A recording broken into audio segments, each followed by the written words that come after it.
여러분의 몸이 지금 당장 소금을 원하고 있다는 신호 8가지를 알려드릴 겁니다. 만약 이 중에 4가지 이상이 해당되신다면 꼭 소금물을 섭취해보세요. 그러면 여러분의 건강 문제는 의외로 아주 쉽고 저렴하게 해결될 것입니다. 머리가 멍하고 소화가 잘 안되고 피부는 자꾸 푸석푸석 하신가요?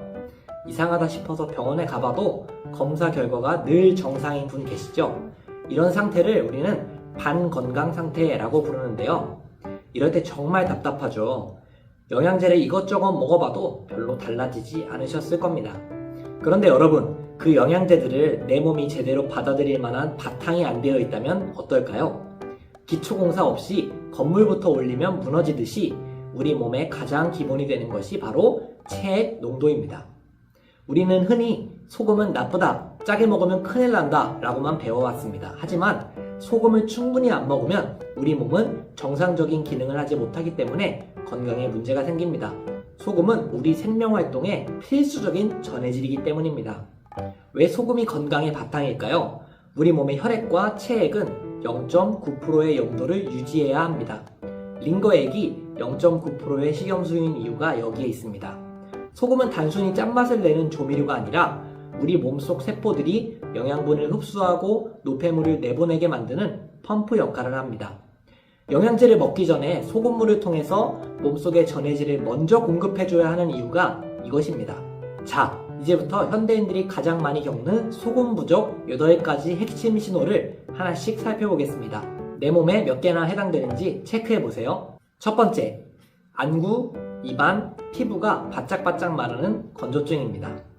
인공 눈물을 달고 살고 물을 하루에 2리터 넘게 마시는데도 입이 마릅니다. 피부는 아무리 비싼 크림을 발라도 속당김이 해결되지 않아서 하얗게 각질이 일어납니다.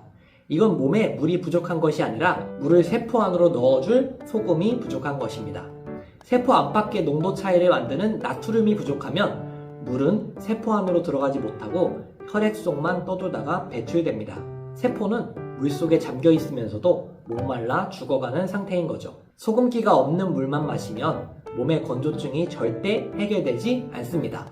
그러나 적당한 농도의 소금물을 섭취하여 체액의 염도가 맞춰지면 물이 세포 속으로 쏙쏙 스며들어서 안구 건조가 개선되고 피부 속부터 수분이 차오르는 것을 경험하게 될 것입니다. 두 번째, 뭘 먹어도 얹힌 것 같고 속이 답답한 소화불량입니다. 음식을 조금만 먹어도 배가 빵빵해지고 가스가 찹니다. 위 내시경을 해도 가벼운 위염 외엔 이상이 없다고 하는데 정작 본인은 소화가 안 돼서 괴롭죠. 왜 그럴까요? 우리 위에서 음식을 녹이는 위산의 주성분은 염산, HCl입니다. 여기서 염이 바로 소금의 염소, Cl 성분입니다. 저염식을 오래 하게 되면 위산의 원재료인 염소가 공급되지 않습니다. 재료 없는 공장이 가동을 멈추듯이 위산이 약해지니까 음식이 위장에서 제대로 소화되지 못해서 가스만 차는 겁니다. 소화불량이신 분들은 식전에 소금물 한 잔을 드셔보세요. 위산의 농도를 정상화해서 소화력을 되찾아줍니다. 세 번째, 앉았다 일어날 때 눈앞이 캄캄해지거나 핑 도는 기립성 저혈압입니다. 오래 앉아있다가 일어날 때 어지러워서 다시 주저앉으신 적 있으신가요? 병원에서는 빈혈이라고 하지만 철분제를 먹어도 똑같다면 혈액량 부족입니다. 소금은 우리 몸에서 물을 붙잡아두는 역할을 합니다. 소금이 없으면 물을 마셔도 혈관 안에 머물지 못하고 소변으로 다 빠져나갑니다. 혈액량이 부족해지니 머리 끝까지 피를 밀어올릴 힘도 없어집니다. 하지만 적절한 농도의 소금물을 섭취해주면 혈액량이 정상화되고 일어설 때의 어지러움이 사라지고 온몸 구석구석 활력이 생기는 것을 경험할 수 있습니다. 네 번째, 특별히 긴장한 것도 아닌데 가슴이 쿵쾅거리는 증상입니다. 가만히 앉아있는데도 심장 소리가 귀에 들리는 것 같고 괜히 초조하고 불안한 마음이 듭니다. 공황장애인가 싶어 걱정이 되기도 하죠. 혈액량이 부족해지면 우리 몸은 비상사태가 됩니다.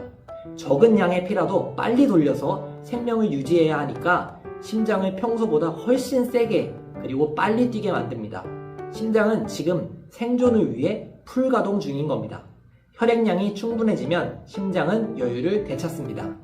두근거림이 멈추고 심리적으로도 안정감을 찾게 됩니다.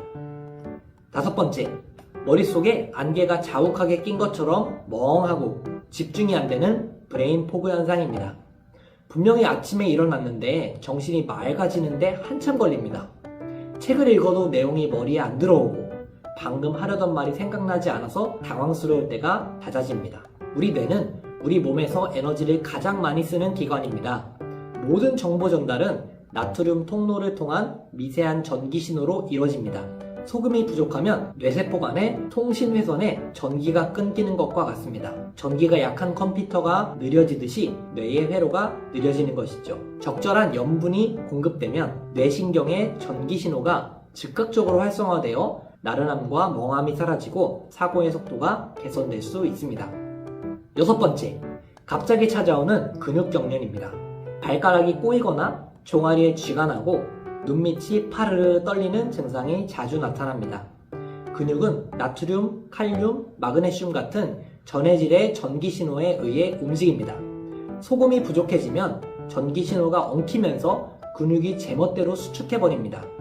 특히 마그네슘 부족인 줄 알고 마그네슘만 드시는 분들이 많은데요. 나트륨 밸런스가 깨지면 마그네슘도 소용이 없습니다. 소금물 섭취를 통해 전해질 균형을 잡아줘야 합니다.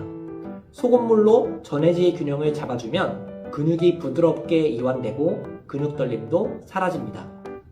7번째, 피곤하다는 말을 입에 달고 사는 무기력증입니다. 아침에 눈 뜨는 게 힘들고 주말 내내 잠만 자도 월요일이 되면 다시 녹초가 됩니다. 비싼 고함량 비타민을 먹어도 그때뿐이죠. 우리 몸의 에너지 확대인 ATP가 만들어지는 과정에는 반드시 나트륨 펌프가 작동해야 합니다. 소금이 없으면 세포의 발전소가 가동을 못합니다. 비유하자면 자동차의 점화 플러그 역할을 하는 소금이 부족해서 시동이 안 걸리는 상태가 됩니다. 미네랄이 풍부한 소금이 들어가면 세포 발전소가 다시 돌아가기 시작합니다. 그래서 소금이 부족한 사람이 소금을 섭취하면 영양제 없이도 몸이 가벼워지는 것을 체감하게 됩니다. 마지막 8번째, 밤마다 화장실 가느라 깨는 야간요입니다. 자기 전 물을 마셨는데도 새벽에 꼭 한두 번씩 깨서 화장실을 갑니다.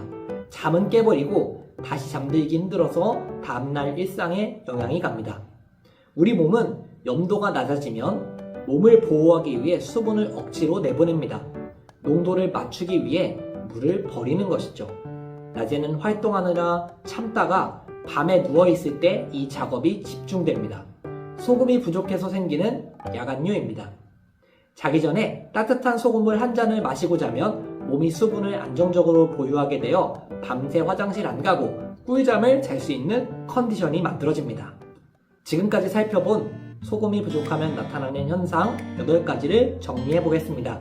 첫 번째, 안구, 입안, 피부의 건조증입니다. 두 번째, 만성 소화불량과 더부룩함입니다. 세 번째, 어지럼증과 저혈압입니다. 네 번째, 가슴 두근거림과 불안입니다. 다섯 번째, 멍하고 집중이 안 되는 브레인 포그 현상입니다. 여섯 번째, 갑자기 찾아오는 근육 경련입니다. 일곱 번째, 잠을 자도 풀리지 않는 만성 피로입니다. 여덟 번째, 야간요와 수면의 질 저하입니다. 자, 여러분, 이 8가지 신호 중 본인에게 해당되는 것이 몇 개이신가요? 만약 4개 이상이라면 여러분은 지금 건강이 나빠진 게 아니라 단지 소금이 부족한 상태의 확률이 매우 높습니다. 하지만 아무 소금이나 드시면 오히려 독이 됩니다. 미세 플라스틱과 오염물질이 걸러진 미네랄이 살아있는 진짜 소금을 선택하셔야 합니다. 내 몸의 바탕을 바꾸는 좋은 소금 고르는 기준은 고정 댓글에서 확인해주세요. 저는 여러분의 몸이 건강해지도록 계속해서 좋은 정보를 전달해드리겠습니다. 시청해주셔서 감사합니다.